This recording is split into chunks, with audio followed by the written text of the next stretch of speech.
ഈ കൊലപാതകങ്ങൾക്കുള്ള ശിക്ഷ എന്താണ്? കമൻറ്റ് ബോക്സിലും പോസ്റ്റുകളിലും ഒക്കെ ആയിട്ട് ഒരുപാട് പേര് വധശിക്ഷ നൽകണമെന്ന് ആവശ്യപ്പെടുന്നുണ്ട്.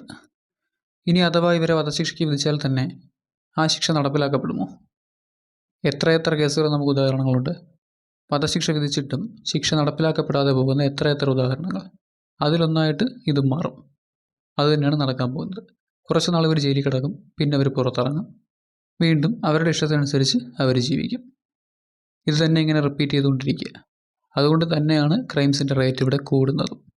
എന്ത് കുറ്റം ചെയ്താലും നിയമം അവരെ പ്രൊട്ടക്റ്റ് ചെയ്യുമെന്നുള്ള വിശ്വാസം, അതാണ് ഇപ്പോൾ ക്രിമിനൽസിന് കൂടുതലും ഉള്ളത്.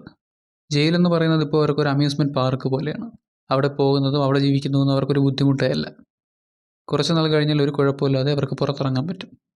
ഇതാണ് അവർക്ക് കൊടുക്കുന്ന ശിക്ഷ, സോ കോൾഡ് ശിക്ഷ. ഒരു കൊലപാതകം ചെയ്യുന്ന വ്യക്തിയെ വളരെ ക്രൂരമായി വേദന അറിയിപ്പിച്ച് തന്നെ കൊല്ലാനുള്ള നിയമം കൊണ്ടുവരിക, അതാണ് നമുക്ക് വേണ്ടത്. പക്ഷേ ഇവിടെ അതല്ലല്ലോ നടക്കുന്നത്. എല്ലാത്തിനും മനുഷ്യാവകാശം നോക്കണ്ടേ? പ്രതികളായാലും വേദനിപ്പിക്കാൻ പാടില്ലല്ലോ, ഉപദ്രവിക്കാൻ പാടില്ലല്ലോ. അവർക്കും അവകാശങ്ങളുണ്ടല്ലോ. അതാണ് പ്രശ്നം. ഇവരുടെയൊക്കെ ധൈര്യവും അതുതന്നെയാണ്. ഇവരൊക്കെ എന്ത് ചെയ്താലും നിയമം അവരെ സംരക്ഷിക്കും. ഇവിടെ നിന്ന് കിട്ടാൻ പോകുന്ന പരമാവധി ശിക്ഷ എന്താണെന്ന് അവർക്കറിയാം. സോ അതിനെ പേടിക്കേണ്ട ആവശ്യം അവർക്കില്ല. അതുകൊണ്ട് തന്നെ ശിക്ഷാരീതികൾ മാറാതെ നമ്മുടെ സമൂഹത്തിലെ ക്രൈംസ് കുറയ്ക്കാൻ പറ്റില്ല, ഉറപ്പാണ്.